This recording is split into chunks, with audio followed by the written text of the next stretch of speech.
cérémonie officielle au Palais de la République. Exact. Alors, bëgg naa ñu laaj arbitre naka lay dundee match bu arbitré wu. Voilà. Comment est-ce que vous avez vécu cette CAN-là et puis cette finale de la CAN?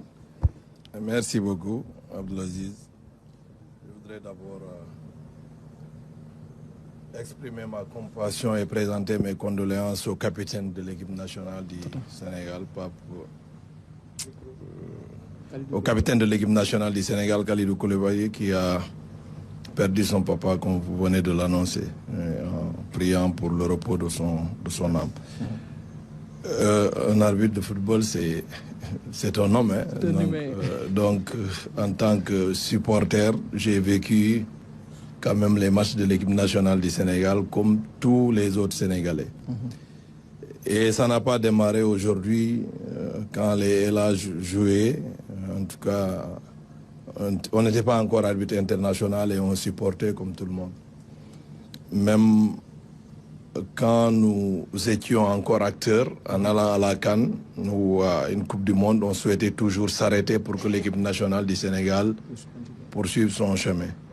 Donc au Cameroun, lorsqu'on a gagné, j'étais membre de la commission des arbitres de la CAF et je n'ai pas suivi le match ensemble avec les autres.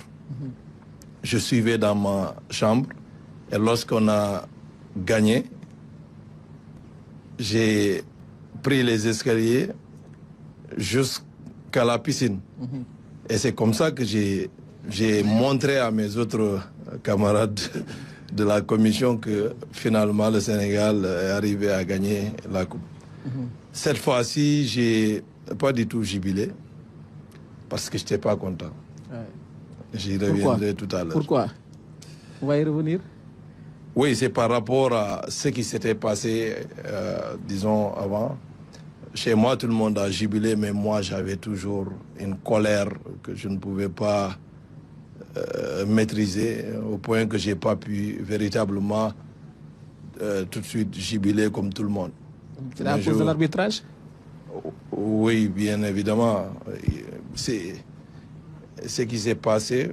Pour moi, je pense que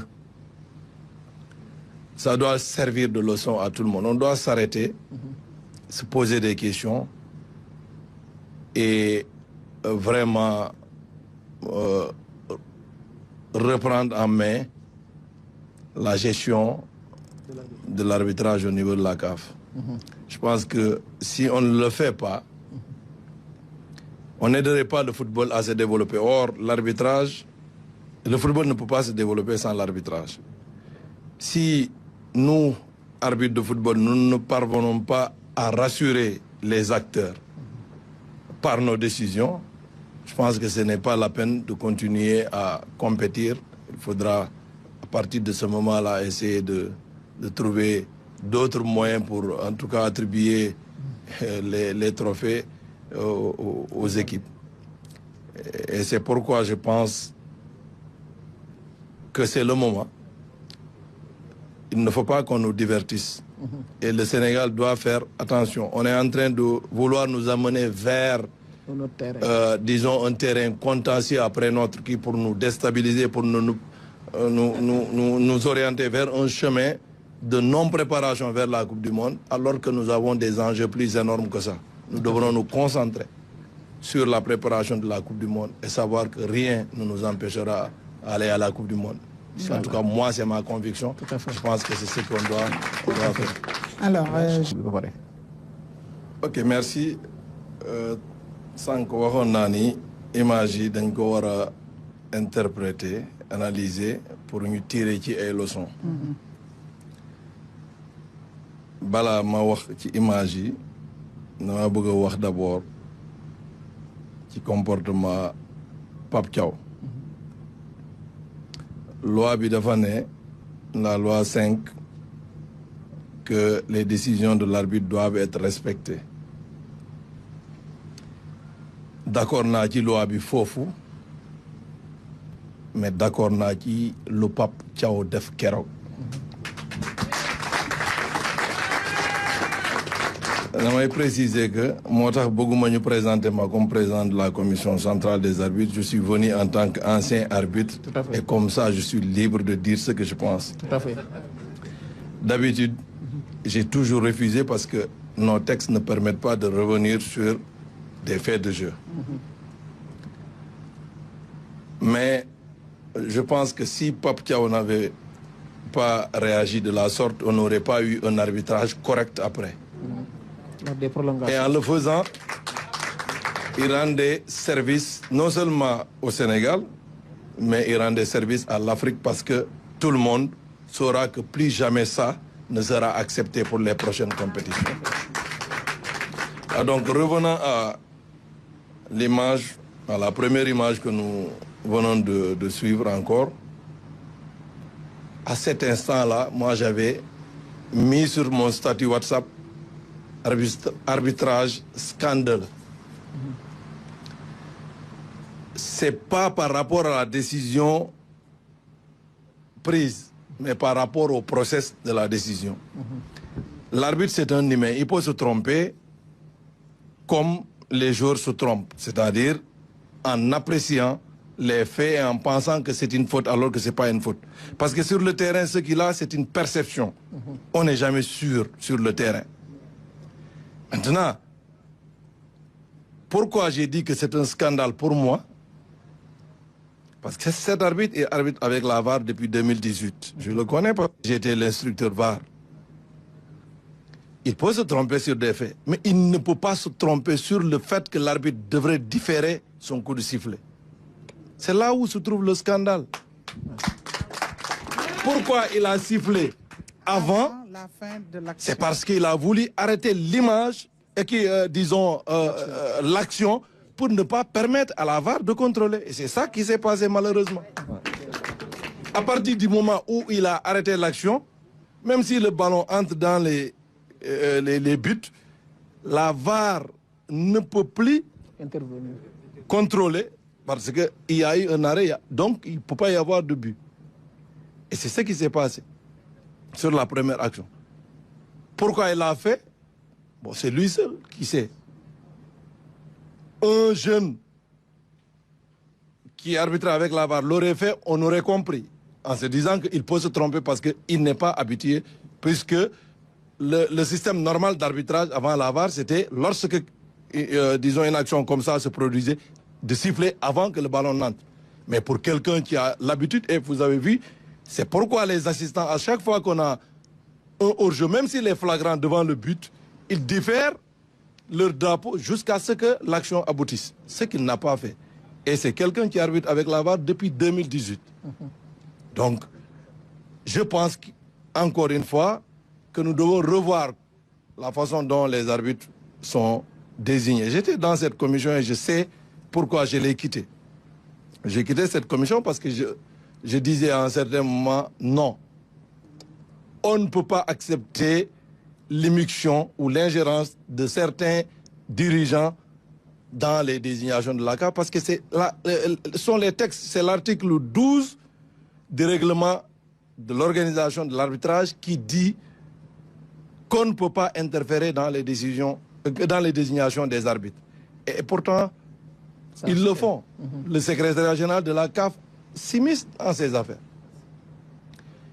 J'ai dit tout à l'heure qu'il y a un scandale. Comment peut-on comprendre que depuis le CHAN, on a limogé le directeur de l'arbitrage de la CAF, qui est censé suivre les performances des arbitres, qui est censé faire des propositions pour que la commission des arbitres puisse choisir ceux-là qui doivent être là, qui est censé préparer le teaching matériel qu'on utilise pour préparer les arbitres lors de la CAN.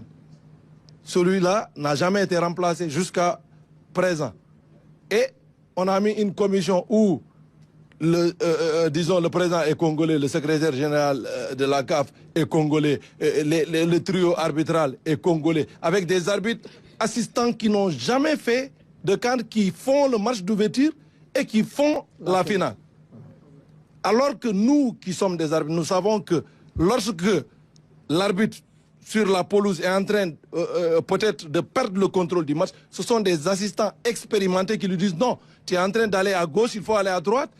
Il y a, disons, de la tension, il faut arrêter, etc., etc. Ces arbitres non expérimentés ne pouvaient pas donc, à ce stade de la compétition, aider convenablement l'arbitre central. D'où le problème de la gouvernance. Mieux encore, comme Aziz l'a dit, sur l'action qui, après, disons, était considérée comme un corner, et après, sur laquelle, après l'exécution duquel corner, nous avons eu,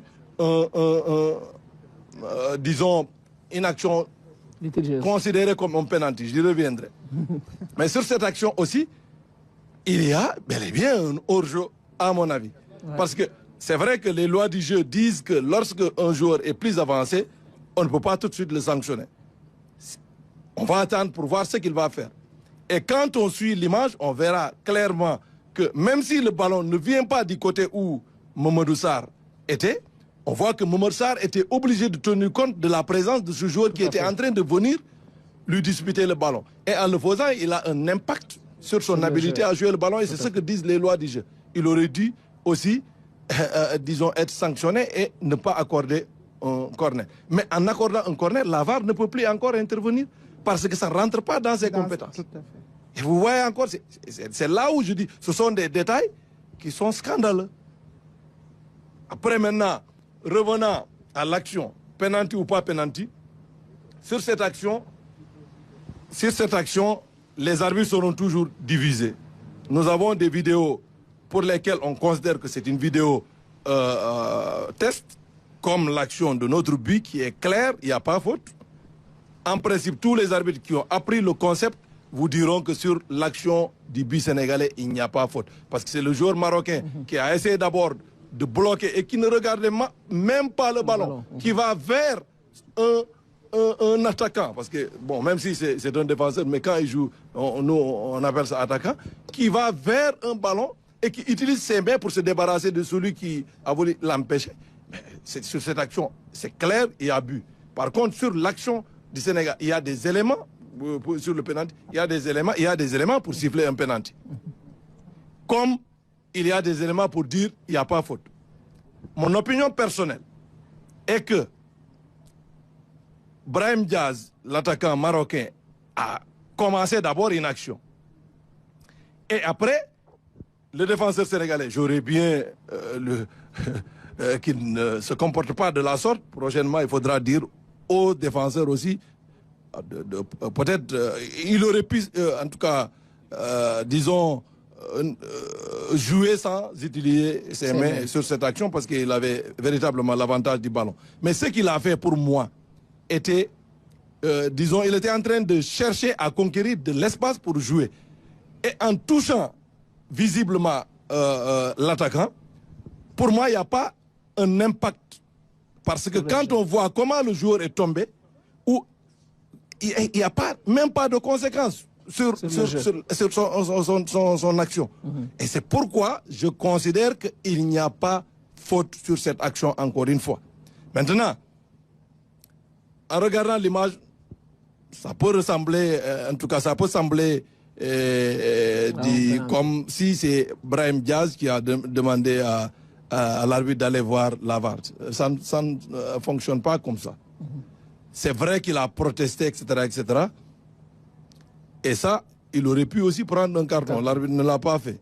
Mais ce qu'il faut comprendre, c'est que lorsque l'arbitre siffle ou il décide de ne pas siffler, il donne une explication, il communique avec le micro.